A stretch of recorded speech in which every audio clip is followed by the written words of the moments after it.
Magandang hapon po sa inyo lahat, no? Nandito po ako ulit kasi po gusto pong sabihin ni kaibigan nating Duende Soto kung sinong vlogger na ipatumba dahil lang po sa politiko, no?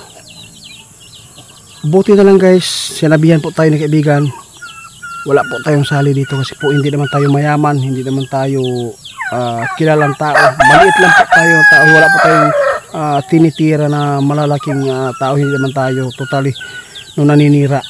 Ito lang guys, dahil sa politiko, yun po ang gagawin, no?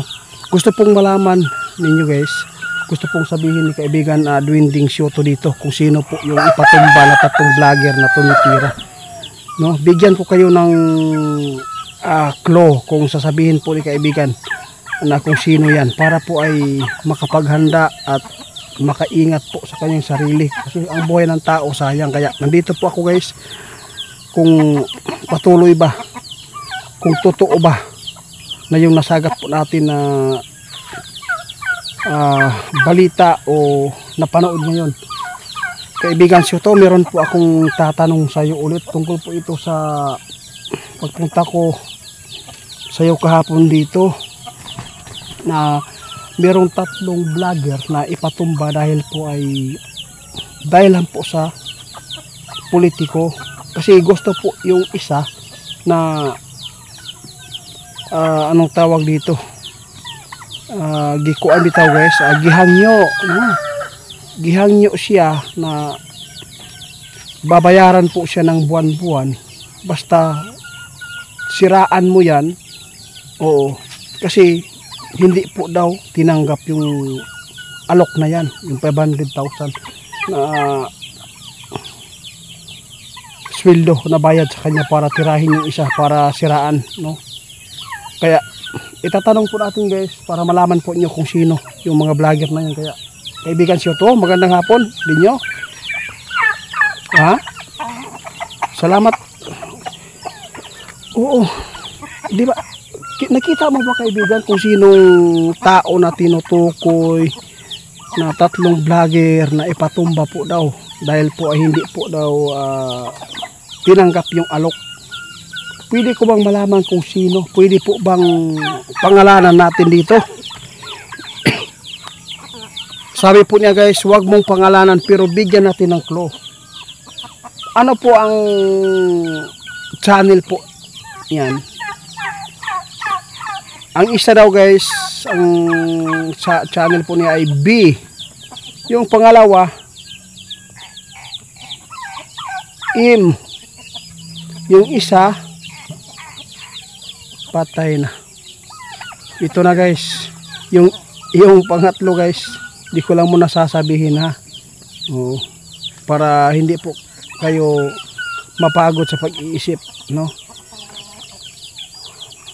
Kaibigan, meron po ba kayong magawa dyan, no? Kawawa naman good yan o tao man yan. Meron po ba kayong maitulong sa kanila na protection para hindi po sila mapatay? Kasi po guys, no, meron pong anchorman dahil po dyan tinitira, o no, na itumba talaga, no? Pero at least yung mga gunman, yung nahuli, pero yung nag-utos, ang hirap, hindi po na nalaman pero hindi po pwedeng ma-prove ang kanyang pag-utos, no? Mahirap. Kaya meron po ba kayong maitulong dito kaibigan, kasi kawawa po. O meron po. Ang sabi po ni kaibigan ngayon guys, may Duende, kung maniniwala po daw sila sa atin, pwede po daw natin i-chat at makuha yung FB na yan para po ay sabihin ang totoo kung paano po maiwasan yung ganyan, para po ay meron silang protection. Kasi kawawa po talaga guys, no? Tatlong vlogger, no? Isang babae, basta may babae o lalaki. Mahirap. Totoo yan. Sabi po ni kaibigan Soto guys, ikaw itiit, kung ano man yung ipapaabot na hindi po makasakit sa kapwa, wag mo lang, yun lang po ang ano natin, advice tingnan natin yung mga paligid kung anong mangyayari para po ay makahanda kasi tao sayang yung buhay. Guys, sana po magustuhan po niyo yung ano natin pagkikipag-usap natin kay kaibigan Dwinding Asyuto dahil po sila po talaga yung ano tulad po ng kayamanan na tinanong po natin si kaibigan kahapon na kung makabenepisyo ba yung mga tao sa bayan ng Pilipino dito sa atin, yung mga mahirap kung makabenepisyo po ba sa kayamanan ng Marcos. Kasi ang dami pong umaasa, pero wag kayong umasa dyan kasi hindi po kayo makabenepisyo yan. Ang tao selfish yan. Ako hindi yan kung mabuti pa lang yan wala na, marami na po silang naibigyan ngayon, di ba? Mayaman, tama po yung kaibigan. Kaya ito po yung sinabi ni kaibigan natin Syuto, guys, dapat makuha natin yung FB para po ay matulungan na mabigyan po ng protection para makapaghanda sila na sila pala yung tinutukoy na 3 vlogger na itutumba, binigyan ko lang po kayo ng clue. Sana po ay hindi pa huli ang lahat kasi baka matulad ba sa yung anchorman nangyari. Sayang ba yung buhay, tapos mabigyan talaga ng hustisya, pero hindi naman po yung umutos na nabigyan ng hustisya, yun naman yung mga bababa tulad po ng mga gunman lang po yung nahuhuli na barusahan. Paano na lang yung tama po kayo kaibigan. Sabi po ni kaibigan, kung hindi po daw sila hihinto guys sa pagbabanat, kasi meron silang binabanatan kaya nasasaktan yung iba. Pabayaan na sana kung ang mali lang dyan, sabi ni kaibigan Syuto ngayon, bakit kayo tumitira? Na lang, mamuhay lang tayo ng hindi masyadong nakasakit ba.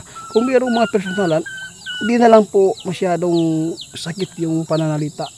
Kasi minsan po yung bumabanat ngayon ay medyo masakit-sakit din siguro yung pananalita, pambubuli, Kaya kaibigan, maraming salamat sa iyo pagtugon lagi sa akin.